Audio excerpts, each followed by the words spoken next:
So you've got me tonight playing host. So yeah, I'd just like to welcome you to Finding the Why.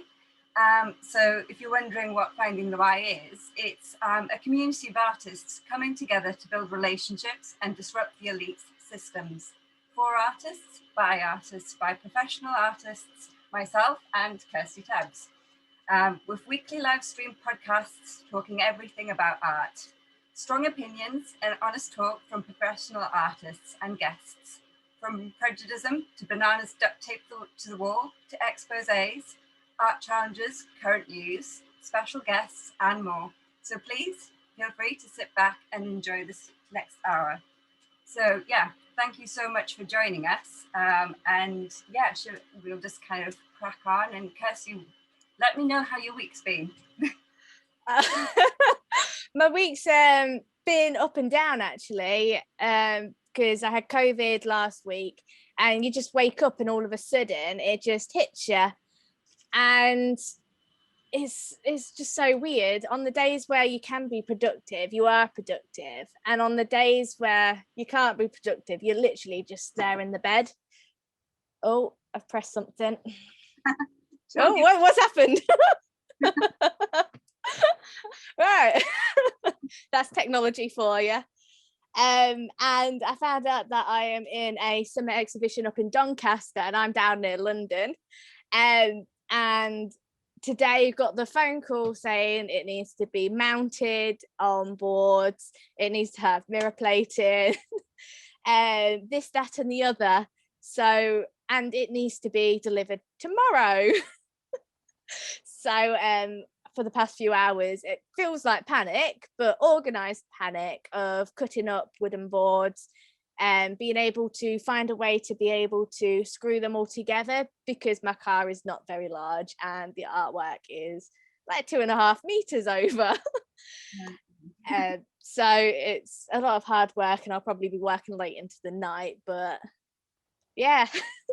That's my day, and that's going to be my weekend. How's your week been? Nothing like a sharp deadline, is there? Too? I know you'll do it. You'll be amazing. My week, I feel like I've been body slammed basically.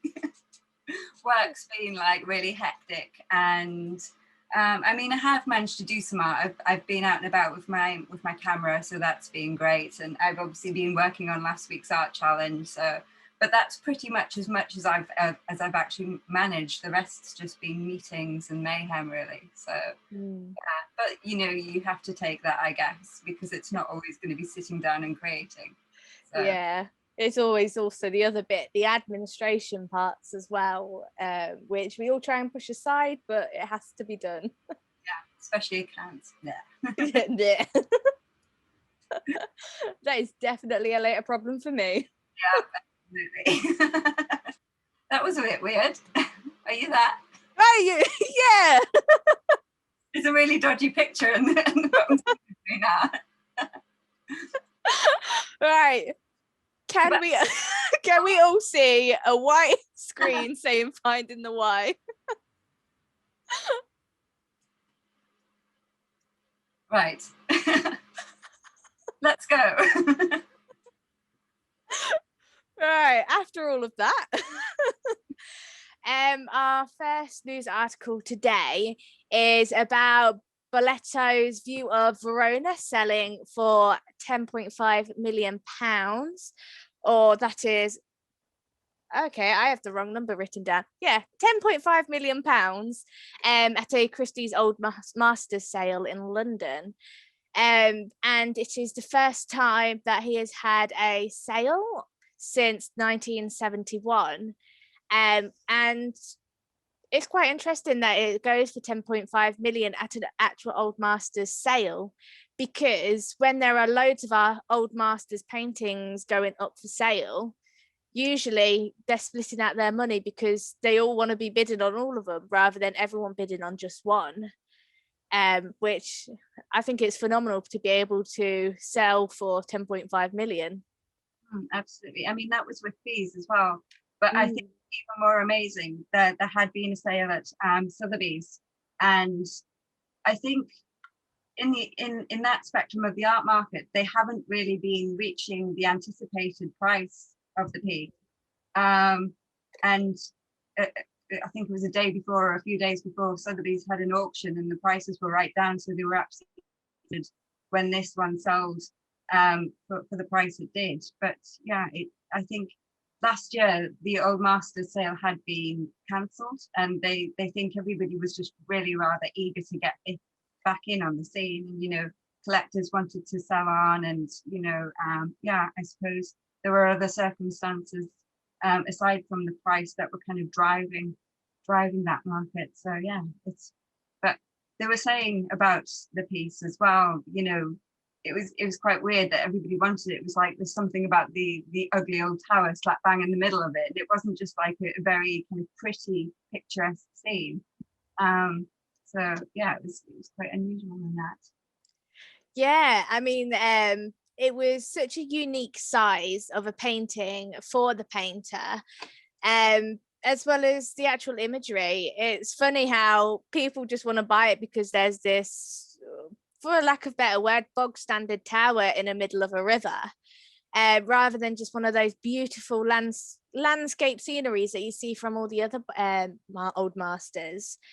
And because of COVID, no one's been buying, and no one's really been selling any of the artwork because they know no one's buying. So to see that it's reached the £7.5 million that it was put up for and went further, a lot more people are wanting to sell their old master stuff for that quick bit of money in the auctions. Apparently it was bid on by a phone bidder as well, so that's pleasant. Yeah. Could you imagine having your artwork go up in an auction for 10.5 million? I think I'd be pretty chuffed. Absolutely. I'd buy a horse first, or an alpaca. Alpaca, of course. Yeah. Can't buy one, you have to buy 3. Okay, yeah. New company. Yeah. So the next article that we have is it's more of an essay that was written by 2 specialist doctors in the art field, and their names were Beth Harris and Stephen Zucker. And basically, they looked at what made art valuable then and now, and they spoke about art in the Middle Ages and during the Renaissance, and how it was very much it was a commission thing. It was art was always made to order. It wasn't generally made for pleasure, or just because. And I suppose there are pros and cons to that, because, you know, the artist didn't necessarily have that artistic freedom that, you know, we enjoy, don't we, these days? It's just like you sit down, you create from here, you love it, and you can just do what you want, unless I mean you can be driven by commission, but you don't necessarily have to do that. And I suppose our accessibility to art materials can dictate that as well. But one of the pros to this process was that it sold. So you got the money when you handed over the goods. And also the way artists were viewed, you know, the cultural value of the profession. Artists were considered historically as skilled laborers, artisans, craftsmen. But in reality, I think what they wanted to be seen as were thinkers and innovators, and kind of intellects, I guess, and, you know, kind of really being able to grasp a subject, and think outside the box, be imaginative about it. And it's taken really, you know, centuries to cultivate this kind of, I suppose, more highbrow view of artists. And in some ways, it's kind of gone above and beyond. But yeah, it's strange the way things evolve. But I think another point that they were talking about was kind of the materials used historically. They were all kind of, a lot of it was depicting kind of religious themes, and it was all about, you know, kind of religious devotion, and kind of owning a picture that was made of, you know, it may have like gold leafing and precious semi-precious stones. It was all about status, and it was almost like you were proving your worth and your status by owning a piece of art that had so, it was so extravagant and so lavish. But if you look at this piece here, it's like it's obviously got so many precious elements to it, not just the actual images. But yeah, it's crazy the way art has kind of come on through the centuries, and the meanings it's taken on. It's so true. I mean, the whole imagery that is within the artworks as well, it shows really what people were not necessarily interested in, but what was the going thing at that time. And it was usually about Christianity in our country, and in other countries it'd be the other religions, if the English conquest hadn't already stomped that down and decided you're not already Christian or Roman Catholics. Whereas nowadays art is very expressive. There's a whole wide array of things that we paint: landscapes, mental health, abstract, portraiture. There's this whole array, and people do it because they love it, not necessarily to make sales. And I think that brings up a really good point about when you get paid. With them, that people walked up to them, or how did they talk back then? Wrote a letter to them, word of mouth. Basically going, can you make me a commission? I've seen what you've already made. You make it, then we'll pay you. Whereas now it's more like you don't get asked or commissioned to make it necessarily. You make it and then you get paid, so you're still getting paid after you've made the artwork. So at that point thing, it hasn't changed, it's just adapted. I think another interesting point that they made was that the materials aren't so defining to the artwork, because at the time, artwork was pricey because of the materials that were used. Yet these days, it's like, I think the analogy was made that Picasso could do a doodle on a napkin and it would sell for how many millions, whereas back then it would just kind of be brushed aside. And yeah, in that respect, it really has come on. Yeah, I think that's really true. It's kind of, they want that 2-carat gold sculpture because they are rich and they are above those peasants that don't have artwork or gold. Whereas today it's, I have a canvas with 3 scratches on, above you peasants, that's 10 million pounds. So yeah, materials have completely moved on. It's not necessarily the value of the material that it's using. It's now getting more into what the concept is behind it and why you have it, and what it does look like. But yeah, doodles on napkins in the future. Yeah. But yeah, I think if you can, you should really read this. It's actually really, really interesting to compare what art was like back then in the Middle Ages, Renaissance, compared to what it actually is now in the contemporary art world. Absolutely. And our next one is, well, more like the title of the show: what makes art valuable? Yeah. So this one was really interesting because it broke it down quite nicely into bullet points. So yeah, we'll start at the beginning. Authenticity, just kind of making sure that the piece isn't a copy. It's just the original, and it's not copying anybody else's artwork. Although these days we do say that everything kind of is inspired or influenced by something, but it's kind of, I suppose it's your take on it, which is what they're talking about, authenticity in your style. So yeah, I think authenticity is really important to think about, especially if you're an artist trying to sell your artwork, because obviously it's authentic to you, but your customers might not. Having that certificate of authenticity, having it stamped or punched or something like that in a way where that you did that, and you would be able to tell what a replica would look like, or a bad fake, even if it's one of the more expensive ones. On that certificate of authenticity, it tells you exactly where it was sold from and that trail. So say you got it from Kirstie's, you go to a Christie's and ask, is this real? They would have documents stating their sales. So it's so important to know about authenticity and how to get your own authenticity across within your artwork as well as yourself. Absolutely. And the next one is, where does it fall in history? Who has it belonged to? Who hasn't it belonged to? Sometimes it's not just the name that gives it its value, or the name of the artist. Sometimes it's the name of the collector that actually gives it its value, which not saying it wouldn't happen, but say the Queen bought your artwork, that artwork would be worth a lot, because you've got like the head of the country has bought your artwork, whereas say Jane next door in a house down the road doesn't quite have that same provenance for the artwork. Absolutely. And I went to the trouble of finding the top 10 celebrity art collectors. I was a bit curious. So we have Leonardo DiCaprio, surprise, surprise, Jay-Z and Beyonce, Barbara Streisand, who actually apparently did her last tour to pay for a Modigliani that she took a shine to.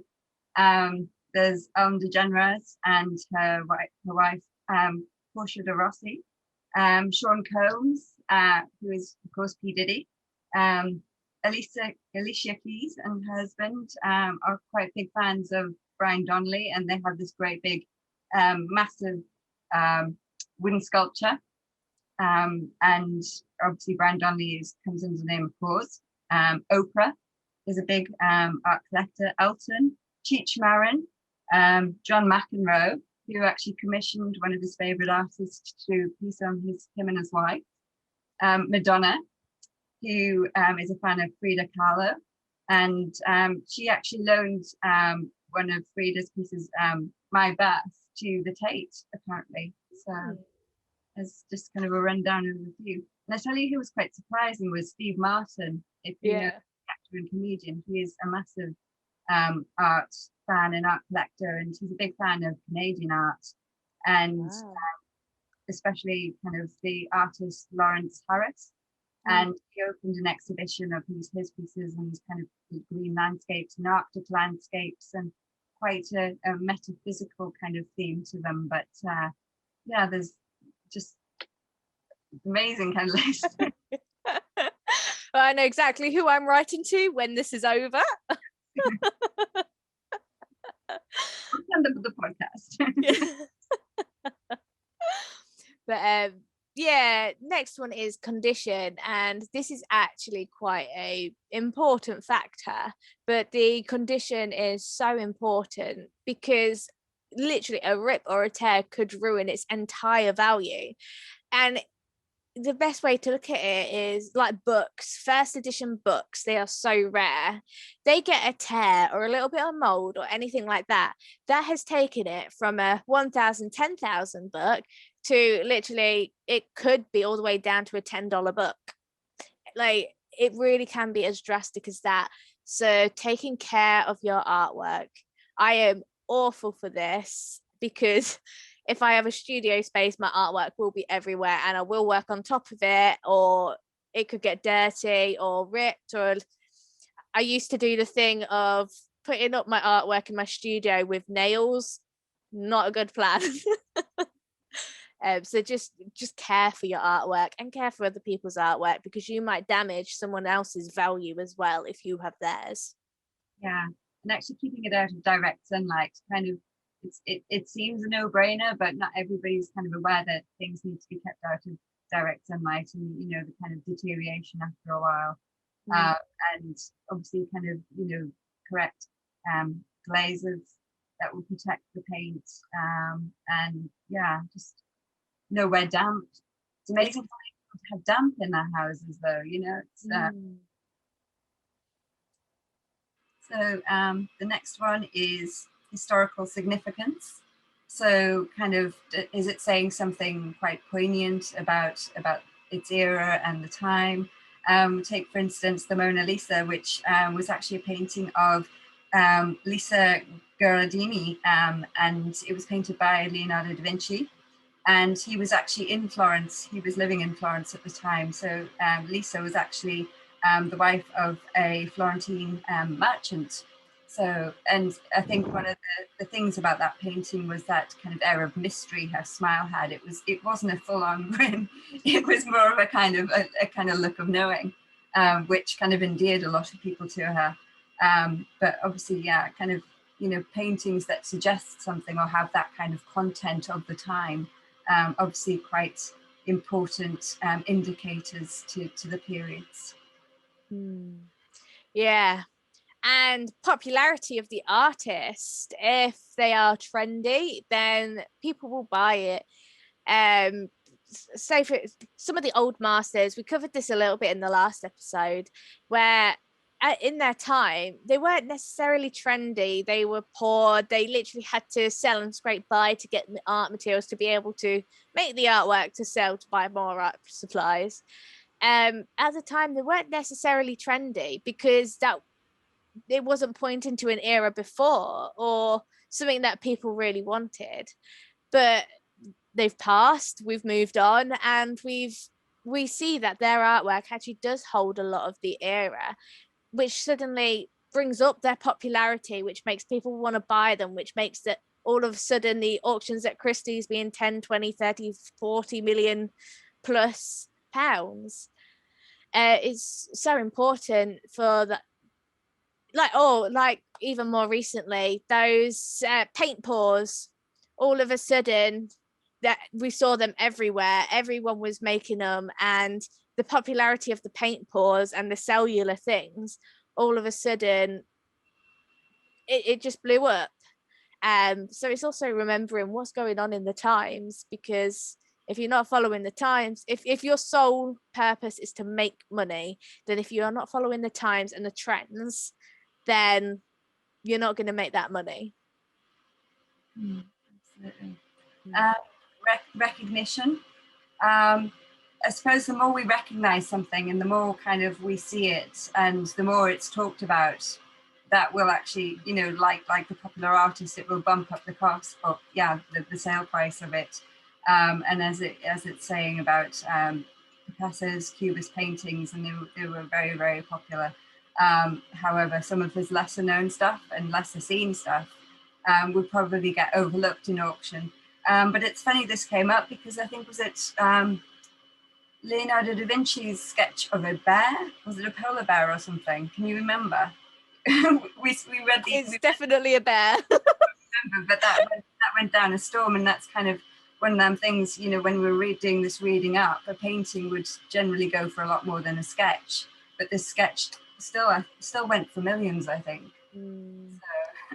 I think that's so important. Even now, recognition is so important. I wouldn't probably have this opportunity if the gallerist did not recognize my artwork that I have in the background of some of my Zoom stuff that I do.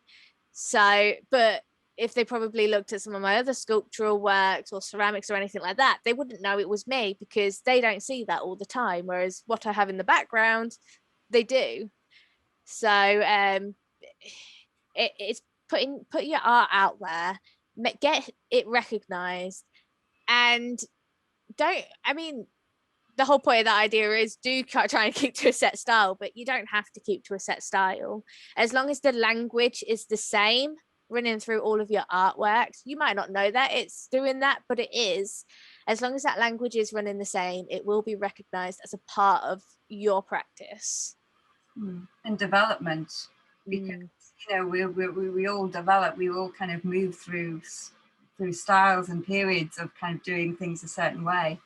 And I suppose in some respects, for some art collectors, it must be nice to actually, if you're an art collector, to follow that journey. And if and when an artist kind of comes to fruition, go, yeah, I've been watching their moves. Isn't it? But you know what I mean? Yeah. Oh, the next one's my favorite one. What's the backstory? Is it? This could be anything from the backstory of the actual artwork you created, why you created it, to the backstory of you. How did you become an artist? Or even just your backstory of your photos of you working away in your studio practice online, because a lot of people do like to see that and know how you've made the artwork and all of that.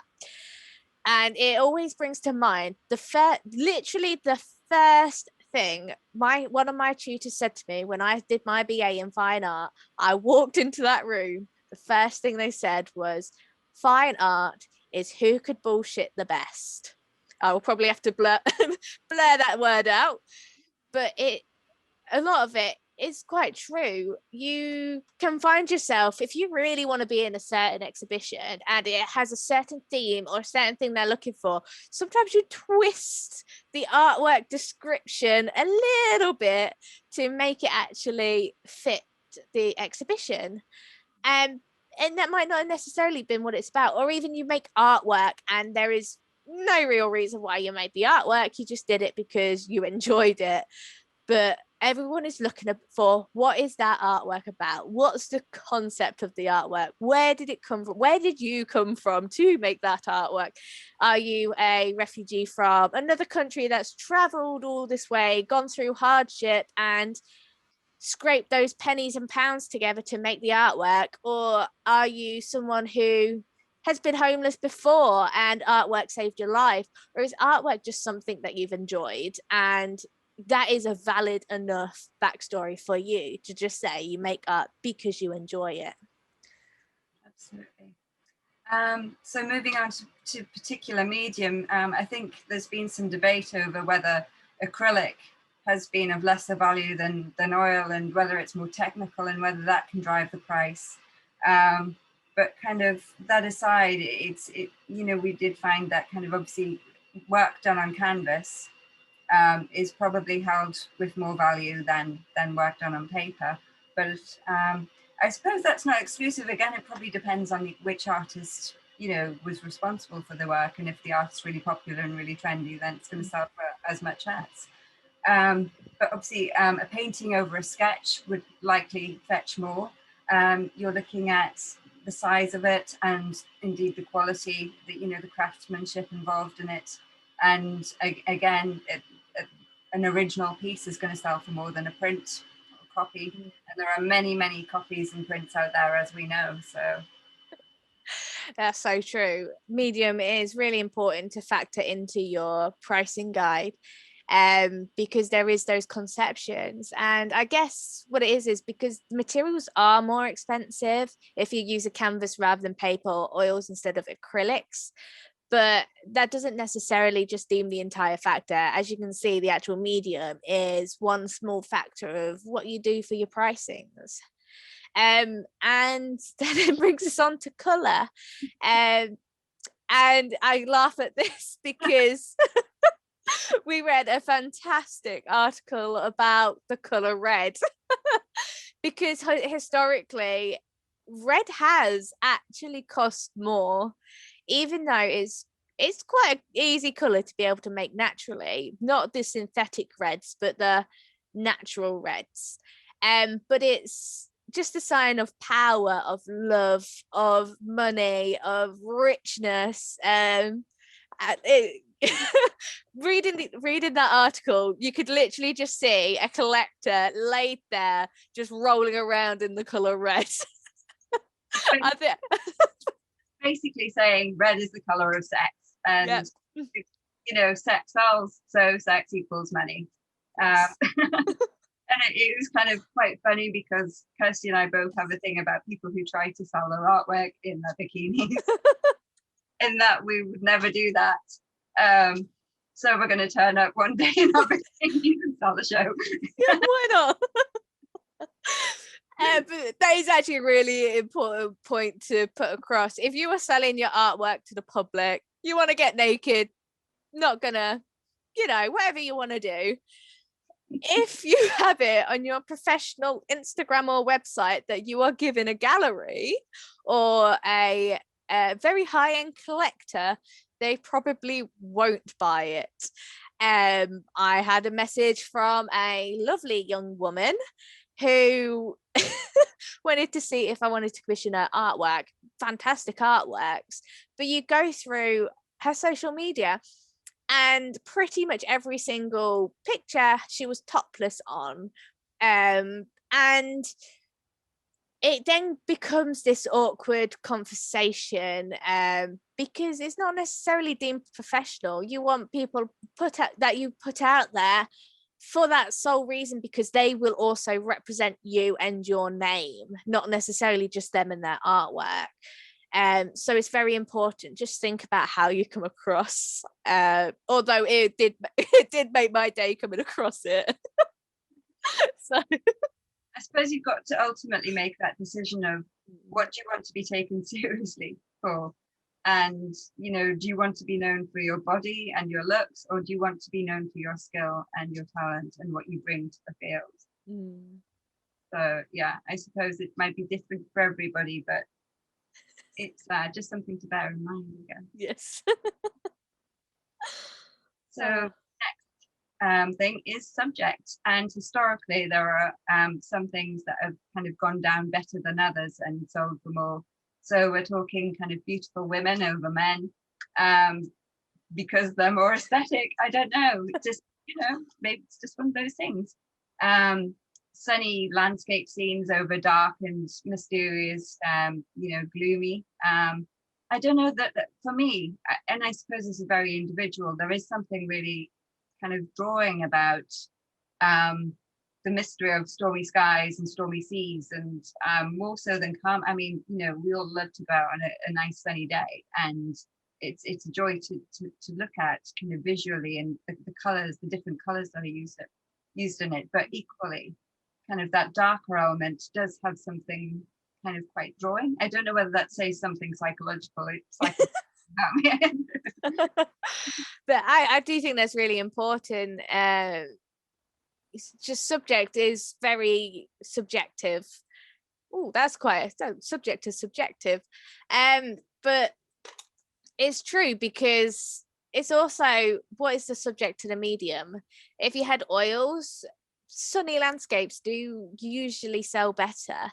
But if you had things like charcoal and darker materials where you can put a lot more movement more easily in, then the darker and the stormy seas usually do win out. If you typed into Google what art sells the best, usually the top ones are like landscapes, portraits, still life, abstract, and then the list goes on. But again, that depends what you want to get out of it. Are you into it for the sales, or are you into it because that's what your practice is deeming you to do? And willpower. It's quite a interesting one to talk about. What do you want your audience to take from it? What do you want the audience to feel when they see it? If the best ways to put it is, if you have ever been to a Yayoi Kusama installation, if you've been to a Olafur Eliasson installation, you walk in and you go like that, because you are in an entirely different reality, and all of a sudden the price will go up, because you have given not just artwork, you've given an experience, someone to feel something and to actually think of something about the artwork, which definitely does help in making sales. A lot of people for installations, they make money through commissions rather than selling an installation, but it is possible, but just by how you make the audience think and feel and see. It's going back to the immersion, isn't it? If you create that kind of immersive experience and actually get people thinking and feeling, and drawing them in, but kind of still having them questions hanging over them, thinking, why am I feeling like this? And that kind of draws them in further to explore the concepts and the themes. I think, that is going to kind of, if it draws you in on that level, then of course you're going to want more of it. So you drive up the price. It's so true. And that actually brings us onto our next bit, which is tips for pricing. we roll around on this idea as artists. We tear ourselves apart. We undersell ourselves and our artwork because we want to make that sale because we have very few of them. And I think it's so important to not undersell yourself. The value you put your artwork and yourself at is what value the audience will put on it. If you get a £10 thing from somewhere like Wilko's, like a poster, well, you're not going to care about if it gets ripped, if you throw it away, nothing like that. If you bought something of the same size that cost you £1.50, you're going to be very protective of it and put so much value onto this artwork because it did cost you a lot of your hard-earned money. But yeah, so I get asked a lot for advice on how to price, and I mean, at the end of the day, it is your choice on how you price. But I would highly recommend you look on the website of Artists Union England or your respective country, because it says what fair pricing, fair pay, and all of that should be for artists.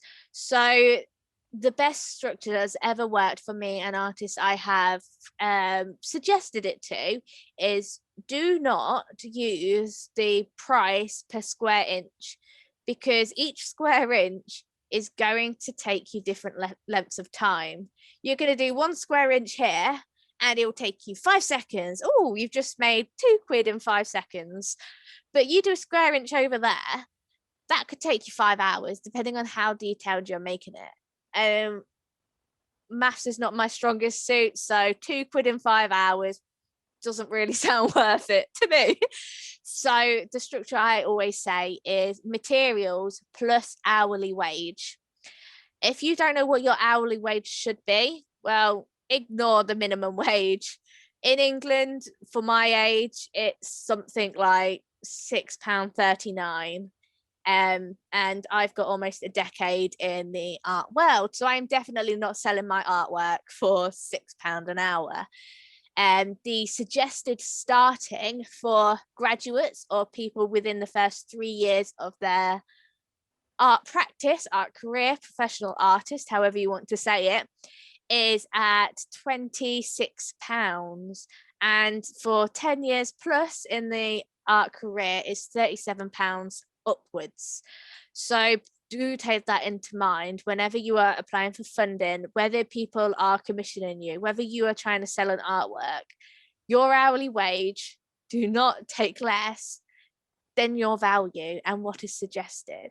If people scoff at your price, they're not your audience. You were not meant to make that sale. Don't undersell yourself. Don't go, oh, this is £5,000. They laugh at you and go, oh, but I'll sell it to you for 500 because I'm going to make a sale. Don't do that, because you are undervaluing yourself. Absolutely. And don't get into the habit of giving art away, because I think we've all done that. Yeah, it goes with the territory of kind of selling it for too little, because people don't respect it as much, and it's just one of those things. You might kind of find it, I don't know, under a table, or I don't know, just tossed to one side, beside a wall, and not prepped properly, not framed, or you just got to bear in mind what you're actually breeding, what you want to breed, and kind of go out there with the intention that you want to be a professional artist, you want to be a good selling artist, and you want this good branding and professional practice. So by underselling yourself, you're not giving yourself the best fighting chance. I think that's very true. And I mean, you'll get a lot of people say to you, well, start your art career by offering your artwork to one place, and then ask them if you could put your name on there, and then ask them if they will sell it, and then ask them this and that, or start giving it away to friends and family, get them to spread the words as well. Don't do that, because you are wasting a lot of time and effort and money and materials, unless there is a specific reason. personal reason or any other reason that you want to give something away for free, you shouldn't. And I say that, and I put my artwork a lot for charity auctions, so I don't actually get paid anything. And usually I'm also covering the price of postage. So take our advice as much as you would like to. But at the end of the day, do what you want to do what makes you happy, and value yourself. If you are doing things for free, make it poignant that you don't do things for free other than this 1 or 2 opportunities, just because, whether you want to do it for your exposure, from the goodness of your heart, or because you really care about the charity or organization. We're not saying it's not good to give back. You know, it's great. It's the way the world will thrive. But yeah, it's just kind of bear in mind the other factors. So. Yeah. I think mindfulness is what we're trying to say. Be mindful of what you're doing, because someone is going to say a freebie or a very heavily discounted thing, and try and use it for their benefits as well. So just know your worth and price accordingly. And really do take on the artist union. If people question your prices, explain it to them. Usually when you've explained why something is so expensive, they will go, oh, okay, I understand now, and we'll carry on with the sale. But yeah, so that's our tips for pricing. If you want us to make a document for you guys, or share the arts union link or anything like that, please do let us know, because pricing is a very important thing for an artist and is very much a struggle, and I'm sure we both have some very good experiences on the idea of pricing. So we're going on to the value this game, aren't we now? Yes, we are. Yes. Would you like to introduce it? Oh yes, this is the value guess the value game. And so basically Kirstie and I have selected various pieces of artwork, and we're going to make each other guess how much it costs. But we're not actually, we decided on not giving any names, didn't we? Yeah. No names until we tell them if you're wrong. So yeah, here goes. Have you got the Yes, I have. It's straight after this. And we are doing this with the utmost respect to the artist. We're just doing it for a little bit of fun. And if we laugh at a price, it's not because we think it's ridiculous. It's because we really do undervalue ourselves. And sometimes saying a price for that sort of thing on our own artwork is a little bit hard for us to do. But once you get over the barrier, you'll start saying it with enough confidence for people to go, okay, yes. Right. Oh, this is one of my artworks. If anyone at home or on demand wants to play along, put your guesses underneath. So what do you think? I need to find the piece of paper. While I found my piece of paper, what do you think this is worth? Oh my goodness. Now it's either going to be like really, really stupidly expensive, or it's going to be so where was this exhibited? Am I allowed to ask questions? Yeah, why not? Let's ask questions. Where was it exhibited? The significance. Where was it exhibited? Oh, I don't think this artwork has been exhibited. It is on sale on Saatchi Arts UK. Okay. And worldwide, should I say, if you feel like buying something like this. Okay. This is just like a complete shot in the dark, because I'm really not great at guessing things. Can I go? Would you like the size? What medium is it? Well, it's obviously quite big. So the medium is, I think it's a bit of spray paint with acrylic paint and oil paint. Okay. It is 72 by 51 inches, and the artist is from France. Okay. Are they? No, I'm not even going to ask that, because that's kind of a bit of a cheat. This is like so hard. Can I go like do I go? Oh, I don't know. Search yard. 18,500. Oh, you're close. Really? Yeah, if you was in dollars. Um, It was $14,750 and it is for sale. So if you see, it's by artist Chris Stevens. It's called CIA Rose Painting. Yes. So it's very close. Right. so yeah, this is mine. Guess. Go on.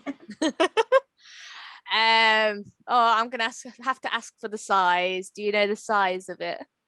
Oh, I didn't write that down. Sorry. Give me something else then. I can go get my iPad if you want. So it's a British artist who works mainly in ceramics. And I'll give you a bit of background about the artist. She likes to work a lot with female forms, but with exaggerated body parts like the hands, the feet, and they're often like as here featured with like a little pair of binoculars.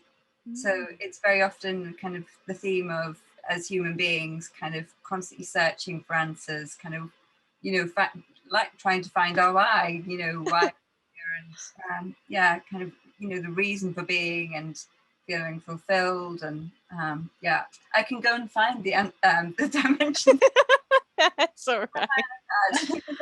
I'm going to take a shot in the dark. Ceramics. I'm gonna say 25,000. No, up or down?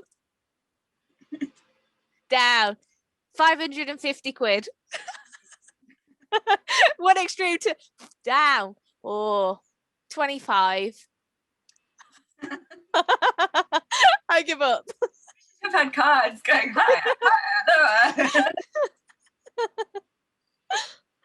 These were £225, which I think she's quite a well-known artist in the UK, but it's kind of quite surprising actually. I thought they would be going for a lot more. Yeah.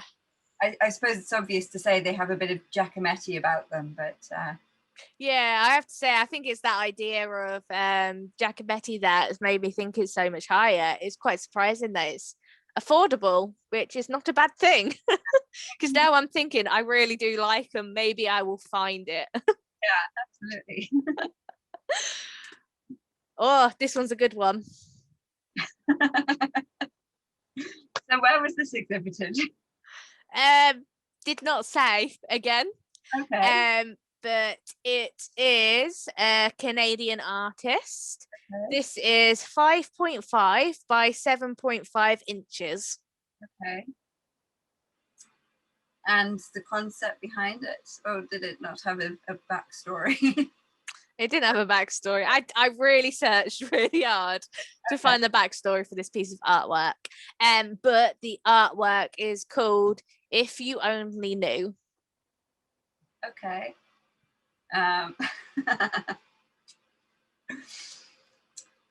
Right, okay. Now this is either going to be plucked from some like random Instagram account. Throw some dice. I wish I had a dice actually. I'm gonna go. Do I go higher or lower? Does it actually have a price? Oh, it does have a price. Okay, that's a good start. And it's in dollars, yeah. Oh. Yeah, dollars. Okay. I mean, I could do the conversion in my head, but maths. Okay. 1,500. Down. Oh, okay. 750. Down. 10. 10. Maybe. No. Would you like to know? 5. 200. $150. How much? $150. Next one. Right. So this one, I hope I pronounce it right. I should have checked again. is about, no, I'm not going to tell you who it's about. So it's collage and mixed media. It's called Couleur de Champ 84. I should have said that in French, really, shouldn't I? And the artist inspired by fragment and form from her imagination, and kind of the nature and the fields that surround her. Again, I can't tell you the size, I apologize. But this is on one of the art sites as well. I will put all the details up, or we will put all the details up, should I say, after the show. So if you do feel swayed to go and buy this art, then you have all the details. Yes. I'm gonna have to. I haven't disappeared, have I? A second. No, you're still there. Good. I'm going to have to say. Oh, this one's tricky. 550. Oh, okay. 20,000. No. 2,000. I give up. Okay. It's £950. That's not bad. Yeah, and it's by an artist called is it Vincha Monade? Right. And I realised that I have left out a photo because my day's been so busy. So I am very going to quickly stop sharing screen a second, insert the slide. If I can. Ooh. Right. This piece. It is about A5. It is a photogram. And it's called The Purple Flower. Okay. 1,200. Lower. 200. Lower. 25 from IKEA. It is £75 for the original, or £30 for an A4 print signed. Okay. Not a bad price. If anyone would like to buy it, make sure to check afterwards all of the information. Oh, there you go.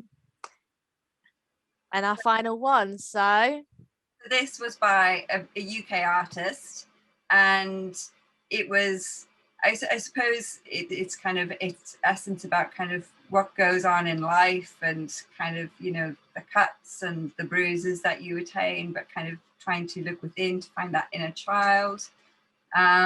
So yeah, go for it. What sort of size is it?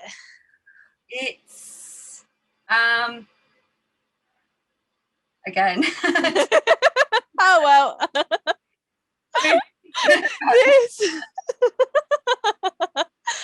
I'm gonna have to go 2,500. Higher. Oh, good, because I was undercutting it. What I would pay for it? That's 7,500. Okay, happy. Is that a final offer? If I had the money.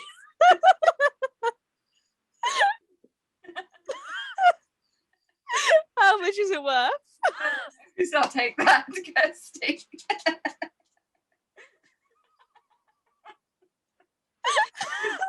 And on record that Kirstie's brought a piece of my heart.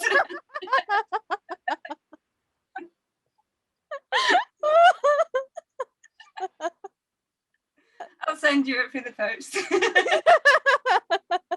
You get the money in like 20 years' time.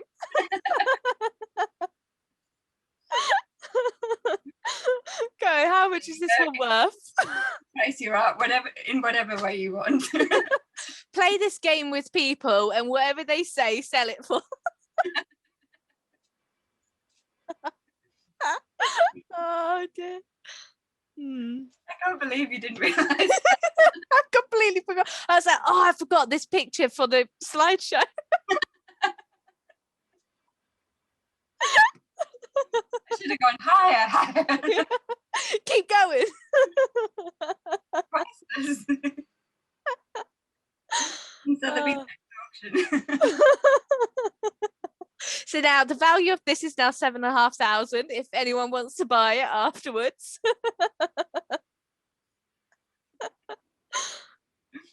Oh dear. What next? I'm just saying, look at it. Like, how did I forget? Right. So yeah, that. Shall we move on to our fun art challenge? Next. Right. Oh. Yes, we're both saying it. You've got to do show and tell. Last week we did a challenge with air dry clay. We made sculptures of each other. So I made Sarah, Sarah made me, and we will reveal what we've been up to finishing it off this week painting them. Who wants to go first? I don't mind. Shall I go first? Get it out of the way. Okay, go on. I tried to make some form of stone-like. Music. I'm disappearing. There we go. I think I've done the nose wrong, but perfect. We'll swap. Yeah. I'll just put hair there. So with mine, I just thought, as an artist, I suppose, and as a ceramicist as well, you get used to working in clay and kind of, I had done it for ages, but I always found it quite cathartic. But I'd always been quite drawn to kind of wanting to experiment with other mediums. And, things like casting in bronze and, working with stone and marble and stuff. Obviously, kind of the studio I'm working in, won't accommodate that. But so I thought, what's the next best thing that I can do? If I can't cast Kirstie in bronze, how can I make this like worth her while? So basically, it's not quite the Golden Woman from James Bond. It's kind of got more of a feel of, if you're into Egyptology. I won't call it a death mask. It's all right. I'll call it Cleopatra. Yes, run with that. So this is basically. Oh, fantastic. It's even got the mic. Oh, the microphone, the ears, the hair. There we go.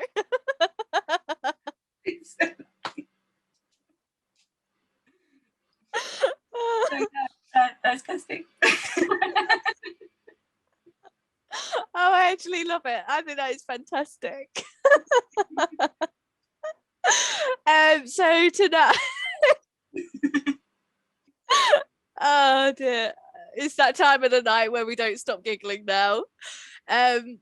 We're doing our 2-minute art challenge. So because it's called Value of Art, we're going to do a $1 million artwork. How? So what are you doing it with yours today? Well, I was going to use oils, but I couldn't find my taps and my mediums in the very last minute where I work. So it's going to be acrylic. And I think we'll take it from there. Usually when I work with acrylics, there's something else comes into it and it ends up being quite mixed media. But I think taking on all the advice that we got when researching kind of what makes art valuable, I might have to kind of think a bit harder about kind of how this is going to go. Where am I going? I'm using acrylics and a canvas today.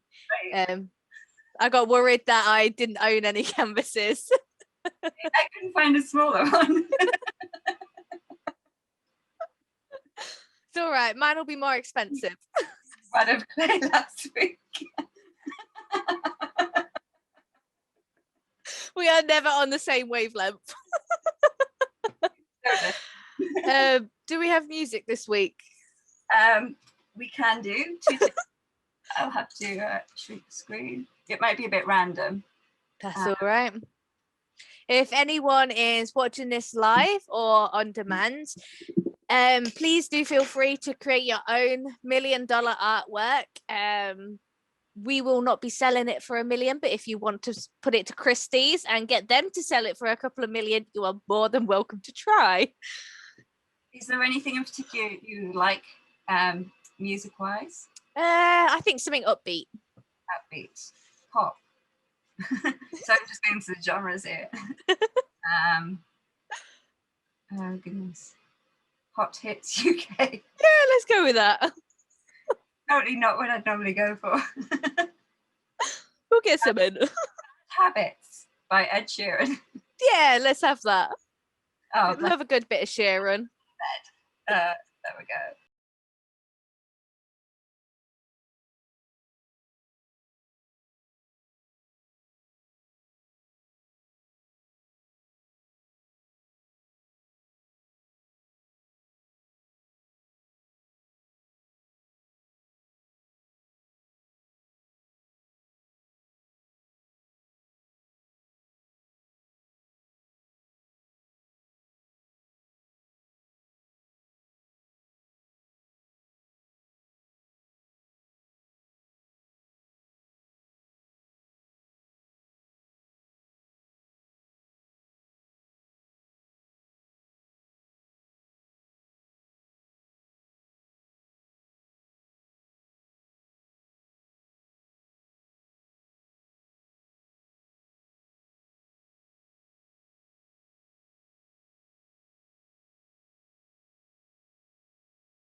I'm not finished. Okay, I think I need to leave it here until it dries. Oh.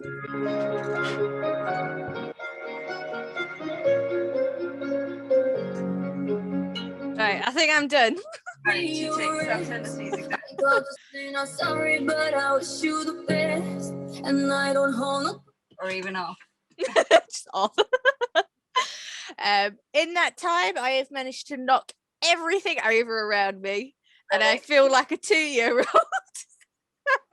Oh, Kirstie. So just like this.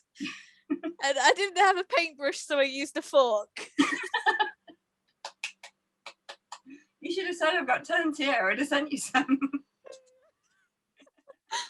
Oh dear. Are we presenting them this week, or shall we present them once they're dry? It's up to you. What do you think? I can show you my $1 million art now. I'm quite happy to. Okay. Okay. Don't want to get my messy fingerprints all over it. That would ruin it. It really would. Fab. So, Love the colours. I had blue and yellow. Okay. Cool. And a fork. I have entitled it Crossroads. The concept behind this artwork is we are all at a crossroads in our lives, one point or another. Which road shall you take? The one to the left or the one to the right? Will you go backwards? Will you go forwards? Who knows? But you have to keep moving. Very good. Like, you presented that in a very Russell Brand type way. I thought it went with the artwork. There has to be a video of me talking about it next door to it. I just seem to be getting darker and darker. I don't know what's happening to my lighting this week. I'll sit by the window next time, I think. So this is now which way up does it go? Take it as it is, because I can't decide which way up it goes. So this is mine. Oh, I like that. Hang on. Oh, hang on. There we go. So yeah, taking into account the red, that sex sells, it's got lots of that. Damn, I wish I had my red. I just love them colours anyway, so I always manage to find a way to incorporate them into my paintings. Yeah, it's called Scars in Gold, and basically it's just about the scars that you acquire that you know during your life that make you, and they make you stronger. And yeah, very, very simple, but we're as we were saying the other week, we're all work in progress. So yeah, I like that. Decorating your scars, making them beautiful. Be proud of them. Yeah, absolutely. Yeah. They make you who you are today. Yes, I like that. My cheeks are almost as rosy as You're a part of the art. I am. Right. We have managed to go over in time this week. Oh goodness, we have. Oops. I am going to have to go pick up my little one before I get that phone call. Where are you? But we have very, very exciting news for next week, and we do have Alfie Joey joining us, artist, illustrator, radio presenter, and all around really, really good guy. So that'll be so much fun. Yes, please do make sure to check him out next week. He is phenomenal, and you will love him. We love him. I haven't even met him yet, and I love him. I love of him. So yeah, please make sure you are there. Make sure you are following, subscribing, commenting, liking, all of the above. Absolutely. And we will see you all next week. Yes. Have a good week. Bye. We'll see you soon. Goodbye.